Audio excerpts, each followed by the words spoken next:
생각에 대한 생명철학적 이해를 좀 말씀드리겠습니다. 인간의 생각과 인공지능의 생각이 어떻게 다른가? 인공지능이나 컴퓨터가 만약 생각이라는 게 있다면은 그것은 알고리즘에 의해서 운영되는 계산 기계니까 계산적인 추론은 컴퓨터나 인공지능도 할 수 있겠죠.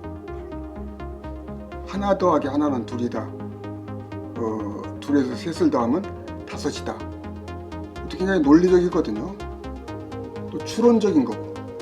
그러니까 숫자나 도형에 기초를 해서 비교하고 추론하고 계산하고 이렇게 하는 것은 인공지능도 할 수 있죠.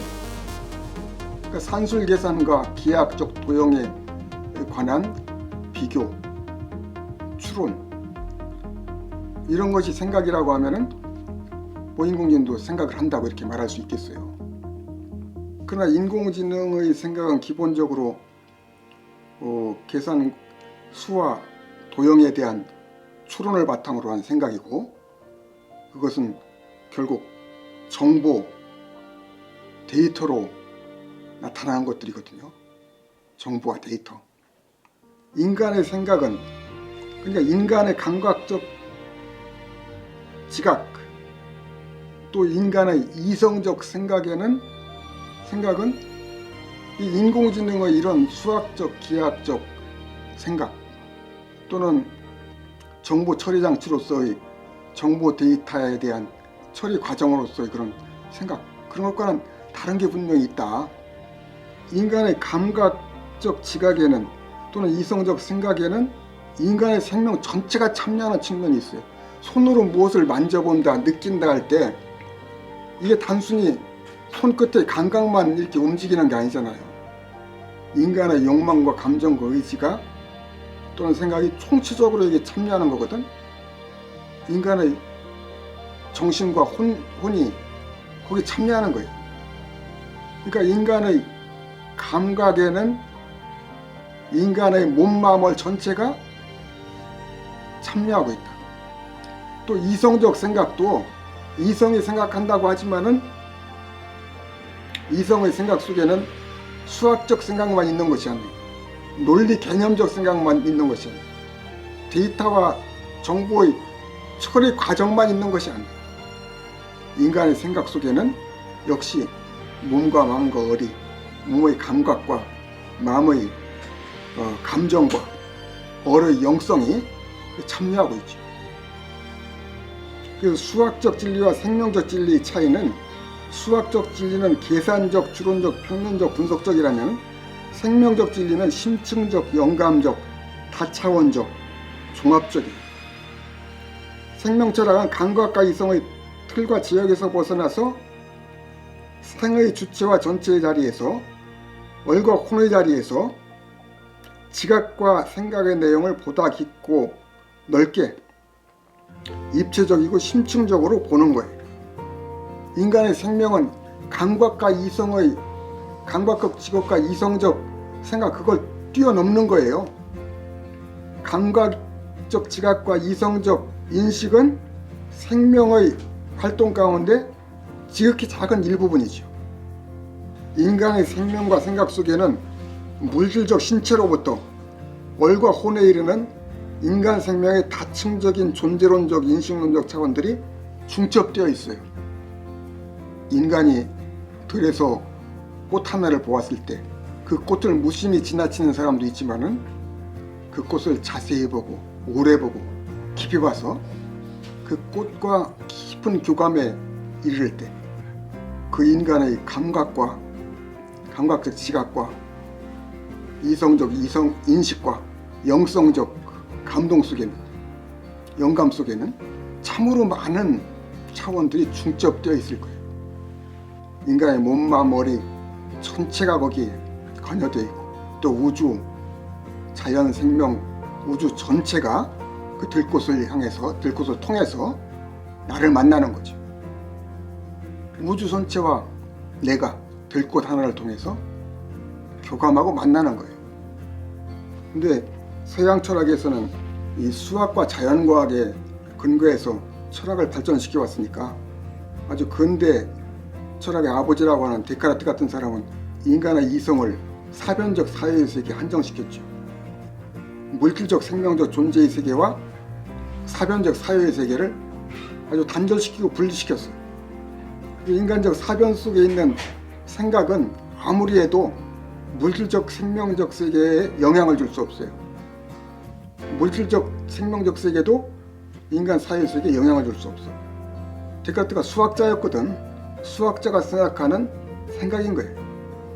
수학의 세계에서 통용될 수 있는 생각이죠. 그러나 오늘날에는 과학자들이 그렇게 말하지 않잖아요. 인간이 생각을 하면은 인간의 뇌 회로가 바뀐다 그러거든. 인간의 생각을 하면은 뇌 회로가 바뀐대요. 뇌가 바뀌는 거야. 인간이 생각을 하면은 인간의 버릇과 습관이 바뀐다 그래요. 또 생각을 하면은 인간의 몸이 바뀌어요. 마음도 바뀌어요. 얼과 혼도 바뀌어요. 인간의 생각이라는 건 사변적인 수학적 관념 세계의 그런 생각이 아니지요. 생각 자체가 창조자적 힘을 가지고 있어요.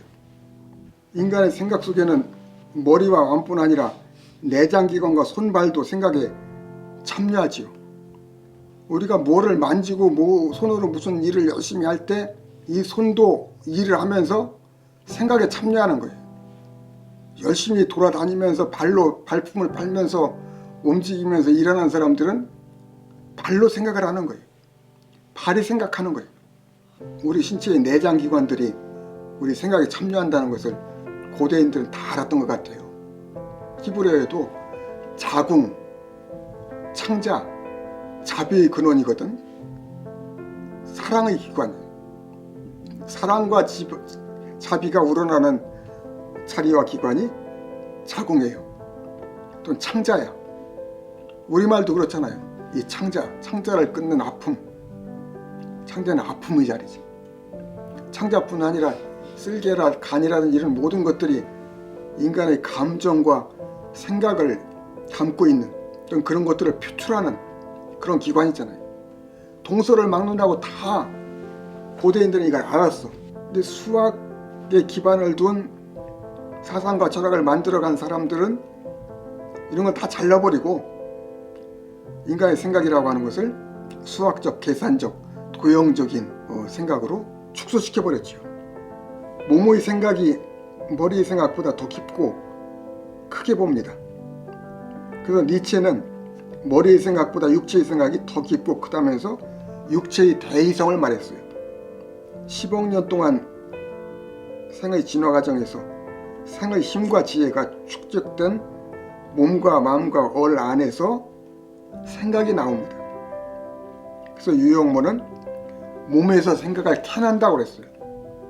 몸에서 생각을 캐낸다. 함석헌 선생은 밥 힘으로만 살아서는 안 된다 그랬어요. 매일 먹는 밥 힘으로만 사는 것 아니다. 인간의 몸과 마음 속에는 10억 년 동안 축적된 에너지가 있어요. 그 에너지를 살려서 살 수 있어야 돼요. 또 생각이라는 생명의 근본행위이기 때문에 생명 속에 있는 것은 다 생각으로 표현돼요. 생명은 하늘을 품고 하늘을 그리워하는 것이라고 했어요. 생각은 기본적으로 하늘과 연락하고 소통하는 것입니다. 유영모 선생은 생각하는 곳에 하늘이 있다, 생각하는 곳에 신이 있다 그랬어요. 생각 속에 신이 있고 생각하는 자리에 신이 있다. 생각은 신을 그리워하는 거고 신을 찾는 거고 신에게로 나가는 거다 그랬어요. 또 생각하는 것은 내가 나로 되는 것이고 내가 나를 살리고 키우고 높이는 것이며 신께로 나가는 것이라 그랬어요.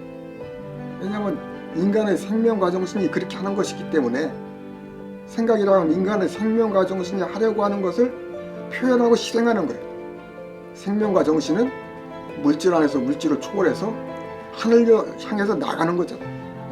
하늘을 향해서 솟아올라 나가는 거예요. 땅에 머물러 있는 것이 아니라 땅을 딛고 밟고 하늘로 올라가는 거예요. 그리고 과거나 현재에 머물러 있는 것이 아니라 과거와 현재를 딛고 앞으로 나가는 거예요. 위로 올라가고 앞으로 나가는 거. 그것이 생명의 본성이에요. 생각은 바로 그렇게 하는 거예요. 인간의 생명과 정신을 위로 솟아 올라가게 하고 앞으로 나가게 하는 거예요. 그것이 생각이에요. 그렇기 때문에 진정한 생각을 하면은 생각은 인간의 생명과 정신을 살리는 거예요. 그러니까 함석헌 선생이 생각하는 백성이라 산다, 생각하는 씨알이라 산다, 그런 말을 했죠. 생각하지 않으면 죽는 거예요. 왜냐하면 생각이라는 건 생명을 살리는 거고 생명을 키우는 거고 생명을 높이는 거니까. 보통 사람들은 생각을 근심 걱정을 생각해라고 하고 있어요. 생각하면 할수록 생명과 정신이 처지고 힘이 빠지고 얼굴이 땅으로 수그러지고, 유영모 선생님 그래서 머리를 땅 아래로 수그러뜨리게 하는 근심 걱정이나 그런 생각만 하고 있는 인간들은 악마의 졸개들이라고 그랬어요.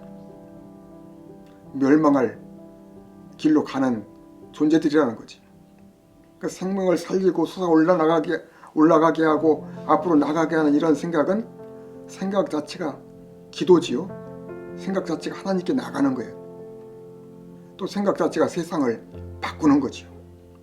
끊임없이 나를 바꾸는 거야.